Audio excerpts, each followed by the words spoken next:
Aqui está o que vamos abordar hoje. Novos ataques de drones ucranianos a instalações petrolíferas russas. O vice-presidente do Conselho de Segurança da Rússia, Dmitry Medvedev, ameaça a França com um ataque nuclear. Ramzan Kadyrov está enfrentando um agravamento sério de sua doença após um ataque ucraniano no coração da Chechênia. Uma tentativa de assassinato contra Volodymyr Zelensky e danos ao sarcófago protetor na usina nuclear de Chernobyl. Tudo isso e muito mais no programa Ucrânia Hoje. Olá, meu nome é Fedor Chilenko e este é Ucrânia Hoje. Por favor, inscreva-se, curta, comente e vamos às notícias. Um novo dia, um novo pacote de sanções ucranianas contra a indústria petrolífera russa. Durante a noite, a Rússia foi atacada por mais de 100 drones. Em Ryazan, um grande incêndio voltou a ocorrer na refinaria de petróleo. Moradores locais ouviram explosões e o governador confirmou o incêndio. Este já é o 9º ataque a essa refinaria de petróleo só neste ano. A refinaria de petróleo de Ryazan, com uma capacidade projetada de mais de 17 milhões de toneladas de petróleo por ano, está entre as maiores refinarias da Rússia. Os ocupantes perderam um sistema de defesa aérea caro. Na direção de Zaporizhia, combatentes da unidade especial Gor Primary destruíram um sistema russo de mísseis terra-ar Bukom-3.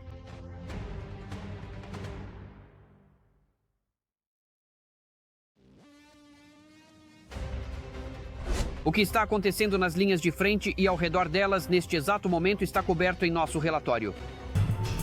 As forças de defesa reverteram a situação perto de Kupiansk. Elas empurraram o exército de ocupação russo para os arredores do norte da cidade e criaram uma zona de morte ao redor do assentamento. Isso foi declarado por Viktor Trehubov, chefe da diretoria de comunicações do agrupamento das forças conjuntas.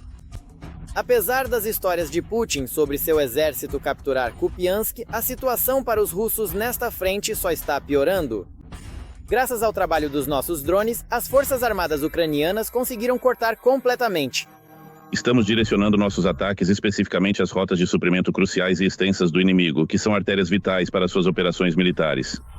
Essas vias logísticas são responsáveis pelo transporte de provisões essenciais, munição e reforços por terrenos desafiadores, impactando diretamente a capacidade deles de manter combates prolongados. Interromper essas linhas críticas de comunicação e reabastecimento prejudicaria severamente a capacidade operacional e a vantagem estratégica deles na região. O inimigo hostil se aproximando? Enquanto isso, a situação em Pokrovsk continua difícil por enquanto. Os ocupantes estão tentando romper as defesas e flanquear a cidade. No entanto, as forças de defesa estão destruindo ativamente o inimigo e não permitindo que eles reforcem suas forças. Isso foi relatado por Yevon Lozichuk, comandante do 7º Corpo de Resposta Rápida das Forças de Assalto Aéreo. Os militares observam que as unidades inimigas estão avançando constantemente, tentando tomar a cidade e melhorar sua posição tática. Ao mesmo tempo, a linha de demarcação nominal ainda passa pela ferrovia, enquanto a parte norte do assentamento está totalmente controlada pelas forças armadas ucranianas. Nossas forças concentraram-se principalmente em manter a parte norte da cidade para garantir um corredor vindo de Mironorad. Mironorad serve como uma espécie de posto avançado no leste caso a situação lá se complique ainda mais. Essas divisões são evidentes. A decisão do comandante precisa ser tomada. As forças ocidentais devem recuar, fortalecendo os flancos da defesa. Enquanto algumas unidades das forças de defesa lutam bravamente ao longo da linha de demarcação, outras não deixam de atacar a retaguarda russa. Por exemplo, no dia anterior, combatentes de Gori deixaram sua marca ao atacar o aeródromo militar de Kasha, na Crimeia. Eles conseguiram destruir um caça MiG-29, assim como o complexo de radar do aeródromo Irtysh, próximo a Simferopol, temporariamente ocupada. Isso parece que a Ucrânia encontrou uma fórmula vencedora para atacar a Crimeia, utilizando drones pesados FP2 que, apesar de terem um peso de ogiva aumentado de mais de 100 quilos, são capazes de alcançar qualquer ponto do território ocupado onde o Starlink esteja operando, tornando extremamente difícil suprimir esses drones com sistemas de guerra eletrônica. Portanto, podemos esperar novas imagens do Primar em breve. Na noite passada, a indústria petrolífera russa também foi atacada. Na região de Krasnodar, moradores locais relatam ter ouvido cerca de 5 explosões próximas à cidade de Temryuk. Mais tarde, vídeos das consequências desses ataques apareceram online. Soube-se que o maior terminal portuário de Temryuk foi atingido. Aparentemente, o ataque teve como alvo um tanque de armazenamento de gás. O porto de Temriuk e a refinaria de petróleo de Cizre foram explodidos.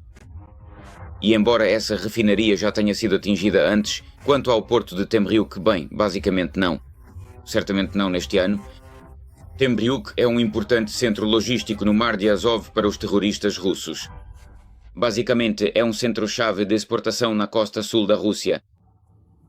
Localizado na península de Taman, na costa do Mar de Azov, tem importância estratégica tanto para a logística russa em geral, quanto para o atendimento de remessas externas, incluindo aquelas relacionadas à energia, produtos agrícolas e, muito importante, cargas militares. Para ser honesto, é justamente daqui que os russos têm transferido reservas de combustível e armas para o grupo da Federação Russa, que se tornou mais ativo no sul da Ucrânia nos últimos dias. Os derrotados e humilhados simplesmente não se cansam. O bobo da corte de Putin, também conhecido como vice-presidente do Conselho de Segurança da Federação Russa, Dmitry Medvedev, voltou a falar sobre armas nucleares. Deixe-me lembrar, da última vez que o ex-presidente da Federação Russa mencionou armas nucleares, Donald Trump enviou submarinos americanos para as costas da Rússia. Hoje, aparentemente temendo o presidente do ZEU, Medvedev está ameaçando apenas a França. Anteriormente, informações apareceram na mídia de que, em uma conversa privada, o presidente da França alertou o presidente da Ucrânia sobre uma possível traição por parte dos Estados Unidos. Medvedev não ficou em silêncio. Há uma chance de que os EUA traiam a Ucrânia. Macron disse isso em uma conversa vazada que supostamente ocorreu entre russófobos europeus degenerados. 1º de dezembro. Talvez seja a hora de enviar alguns dos melhores submarinos do mundo para as costas da França. Eles tentaram matar Zelensky. O presidente ucraniano escapou por pouco de um ataque. Drones. Enquanto o avião de Volodymyr Zelensky deixava a Irlanda, 4 grandes drones se dirigiam para o aeroporto de Dublin. A publicação relata isso. Todos os detalhes abaixo. Ataque com drone contra avião presidencial perto do aeroporto de Dublin. Em 4 de dezembro, a publicação irlandesa The Journal noticiou que, no final da noite de 1º de dezembro, 4 drones não identificados de tipo militar violaram a zona de exclusão aérea e sobrevoaram o mar em direção à rota de voo do avião, carregando Vladimir e Helena. Zelensky. Isso levanta a questão de que a Europa precisa perceber que a guerra não está acontecendo apenas em algum lugar distante. E a guerra já está na Europa, diretamente nos países da União Europeia. E o ataque ao espaço aéreo, a restrição dos países europeus em utilizarem seu próprio espaço aéreo porque ele pode ser bloqueado por drones russos. Isso é um lembrete de que não devemos descartar, entre outras coisas, a possibilidade de buscar uma resposta militar. A reação russa. O presidente e a primeira-dama da Ucrânia chegaram à Irlanda na noite de 2 de dezembro.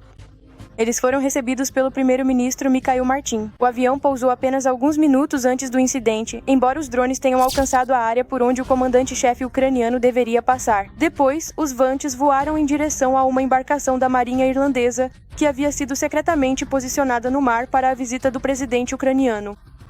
Os serviços de segurança irlandeses consideram o que aconteceu como um ataque híbrido. Uma investigação está em andamento no momento. No momento, me parece que o que os serviços especiais russos queriam demonstrar eram suas capacidades, incluindo, digamos, a potencial eliminação de Zelensky no território da União Europeia, para mostrar que eles podem fazer isso. Em outras palavras, é um movimento muito psicológico, uma demonstração de que nós podemos fazer isso e ponto final. Na sexta-feira, 5 de dezembro, a reunião entre representantes dos Estados Unidos e da Ucrânia foi concluída. Nessa reunião, a delegação ucraniana, liderada pelo secretário do Conselho de Segurança e Defesa Nacional, Rustem Umarov, buscou descobrir exatamente quais questões os intermediários americanos Steve Witkoff e Jared Kushner discutiram com o ditador russo Vladimir Putin em seu recente encontro em Moscou. Os Estados Unidos estão jogando um jogo aqui, onde essencialmente tentam proteger o agressor. Ao mesmo tempo, é necessário lembrar constantemente os Estados Unidos, em todas essas reuniões, como em Miami e em outros lugares. É preciso lembrar, pessoal, que existe algo chamado direito internacional. Também existe o conceito de legislação interna americana. Há uma lei aprovada em 2017 que afirma que os Estados Unidos jamais reconhecerão quaisquer territórios anexados pela Rússia da Ucrânia. Portanto, quando vocês dizem que reconhecem a Crimeia, estão violando a própria legislação de vocês. No entanto, a Estratégia de Segurança Nacional publicada pela Casa Branca declara que a amizade com a Rússia é uma prioridade para os Estados Unidos. Qualquer ação que os eleitores desaprovem fortemente levará à derrota deles nas eleições. Deixe-me lembrar vocês, falta menos de um ano para as eleições nos Estados Unidos. Eleições. No dia 2 de novembro de 2026, haverá eleições para a Câmara dos Representantes e mais 3 para o Senado. E aqui, antes de tudo, são os políticos republicanos que entendem isso. As recentes, digamos assim, traçando um paralelo com a Ucrânia, as eleições locais de 4 de novembro de 2000 mostraram uma vitória completa dos democratas. Não porque os democratas sejam tão bons, mas porque foi um clássico voto de protesto. Estados Unidos. O vice-presidente J.D. Vance acredita que, em um futuro próximo, podemos esperar boas notícias quanto à resolução da guerra entre a Rússia e a Ucrânia. Segundo Vance, neste momento, os Estados Unidos já avançou nessa questão, mas ainda não chegou à linha de chegada. A América está constantemente fazendo concessões à Rússia. Vitov vem, me ouve, e eles dizem aos russos que estamos prontos para avançar. Estamos prontos para reconhecer esta parte do Donbass. Estamos prontos para reconhecer a Crimeia e assim por diante. E ao invés de dizerem, ok, ótimo, precisamos disso, os russos dizem, escuta, você pode fazer isso também e você pode fazer isso também. E essas concessões ao agressor fazem com que o apetite do agressor cresça. Acho que essa é a versão resumida, mais ou menos. O Wall Street Journal, citando suas fontes, escreve que líderes europeus estão aconselhando o presidente Zelensky a não concordar com as exigências da Rússia sem garantias de segurança dos Estados Unidos.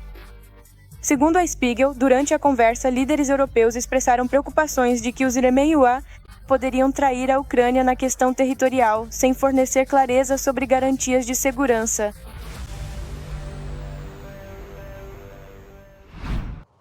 Drones ucranianos atingiram a sede de Ramzan Kadyrov.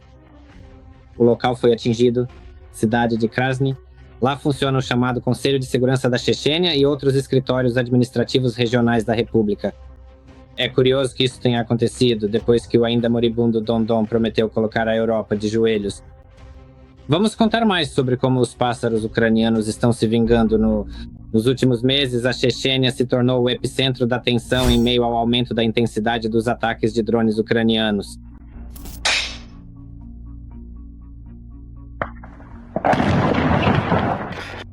Aeroportos no norte do Cáucaso suspenderam as operações. Um ataque de drone foi registrado na área do arranha-céu em Grozny City, na Avenida Kadyrov. Um dos prédios altos sofreu danos. O vídeo mostra que pelo menos 10 andares foram afetados.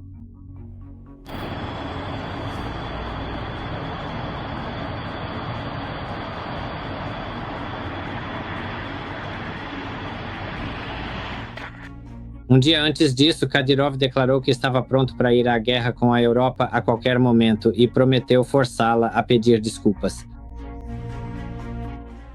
Definitivamente não vamos agir com cerimônia, Vladimir Vladimirovich. Estamos aguardando a ordem. Tudo vai acabar muito rápido e certamente não a favor daqueles que decidiram começar uma guerra com a Rússia. Eu tenho uma pergunta. Vladimir Vladimirovich, se tudo isso começar, você não vai ficar chateado conosco se eles começarem a pedir desculpas voluntariamente logo de cara, vai? Vale notar que o bairro dos Prédios Altos fica a apenas 800 metros da residência de Kadyrov. A administração dele ficou seriamente assustada, porque Dodon talvez não tivesse sobrevivido a esse golpe, considerando seus graves problemas de saúde. Grozny e Grozny City são símbolos do regime de Kadyrov e, pelo que entendo, o principal feito do regime de Kadyrov. Os prédios danificados de Grozny City abrigam os escritórios de vários órgãos governamentais da Chechênia. Em particular, de acordo com serviços de mapeamento, o prédio abriga o Ministério do Turismo da Chechênia, o Departamento Regional de Relações com Organizações Religiosas e Públicas, o Escritório Regional do Ministério da Justiça, o Conselho de Segurança da Chechênia, o Tribunal de Contas da República, o Escritório de Atendimento do Ombudsman Local, o Escritório de Atendimento do Partido Rússia Unida e a Comissão Eleitoral Regional. O principal alvo do ataque pode ter sido o prédio do FSB, que fica nas proximidades. Mas a guerra eletrônica russa fez seus próprios ajustes. Este não é um ataque contra a população civil. Este é um ataque contra as autoridades governamentais, o que é absolutamente legítimo e absolutamente legal. Este já é o segundo ataque na região em uma semana. Anteriormente, Vantis atingiram o prédio do FSB em Achkoy Martin e o escritório do Ministério do Interior em Goldermes.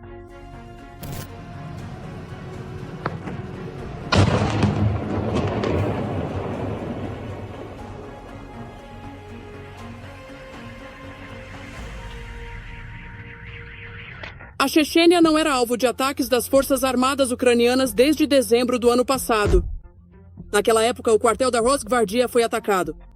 Estes são apenas ataques contra o pessoal de segurança governamental checheno e eles frequentemente atuam como força coercitiva contra os próprios russos para obrigá-los a lutar. E para distraí-los significativamente, nós os atacamos. Os defensores ucranianos continuam lutando contra os ocupantes, destruindo suas armas atrás das linhas inimigas.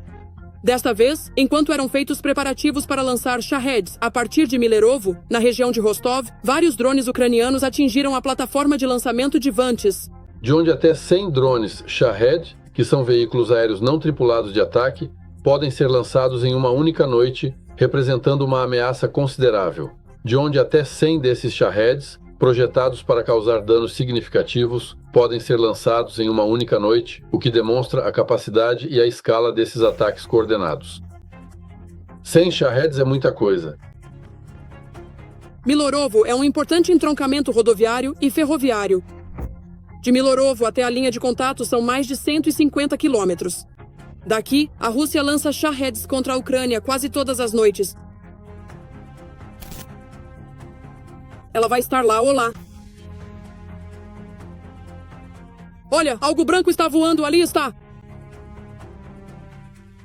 Ai, mamãe.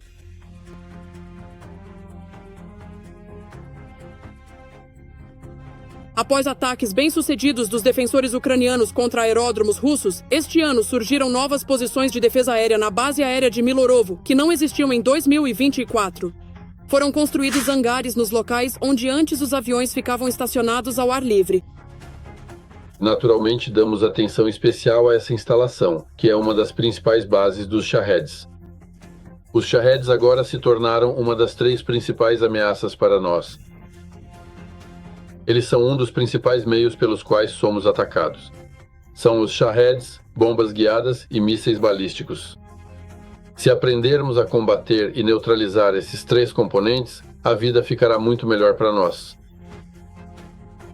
Agências estrangeiras estão relatando níveis recordes de ataques de drones em regiões russas. Em novembro, o número de drones lançados a partir da Ucrânia aumentou. Isso também é confirmado por dados oficiais do Ministério da Defesa da Rússia. Quanto à Ucrânia, ela continua lutando contra os ocupantes. Antes que os drones pudessem sequer chegar à Chechênia, a mídia começou a noticiar que Ramzan Kadyrov estava à beira da morte. O ditador checheno está enfrentando um agravamento sério de sua doença. Segundo a mídia russa, devido ao seu estado de saúde, Kadyrov se recusou a realizar sua tradicional sessão anual de perguntas e respostas ao vivo.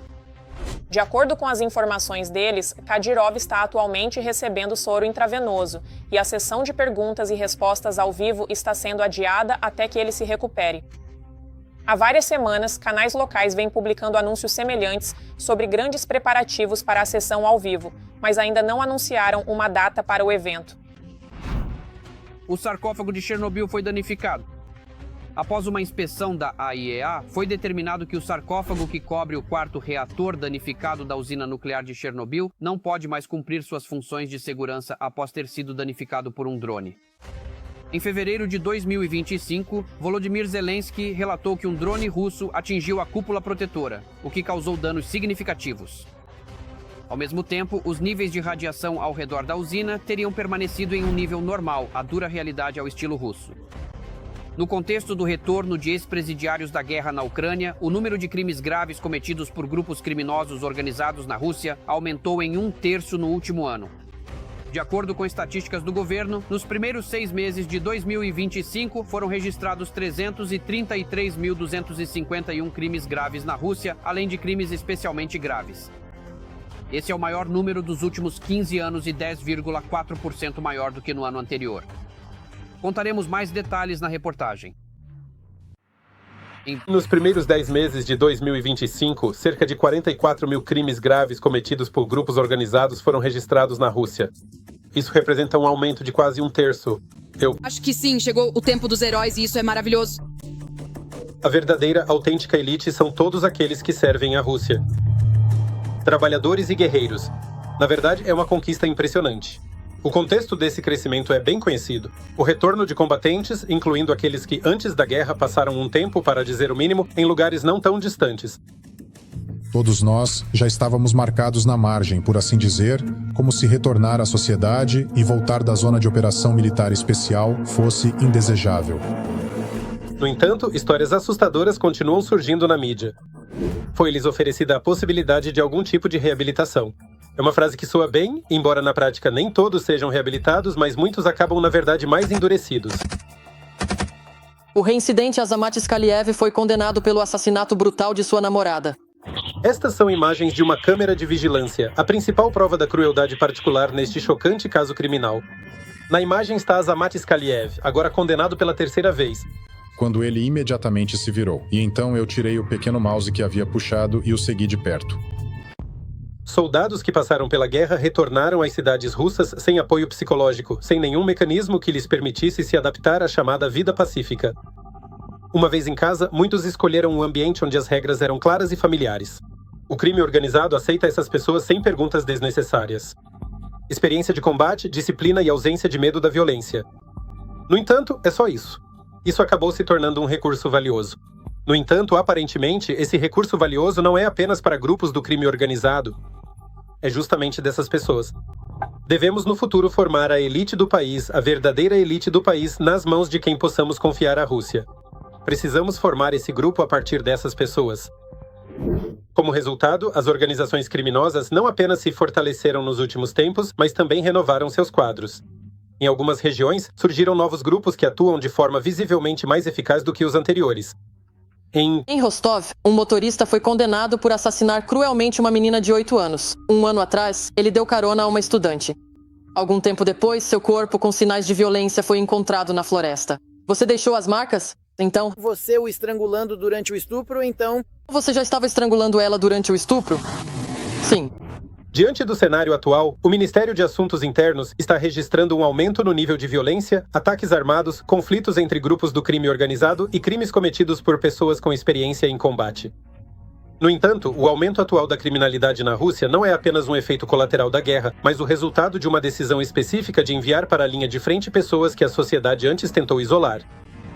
Desde o início, levantamos a questão com a administração de que não se pode simplesmente colocar cartazes sobre o assassinato em público.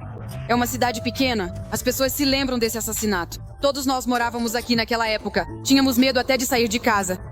A julgar pelas tendências, é improvável que a taxa de crescimento do crime diminua. Aqueles que retornaram não têm ferramentas para viver em paz. O Estado não possui programas de apoio eficazes. A ironia é que todos esses processos parecem notavelmente previsíveis, o que significa que seus resultados ou comportamentos podem ser antecipados com um alto grau de certeza, permitindo que se prepare e planeje adequadamente para o que está por vir.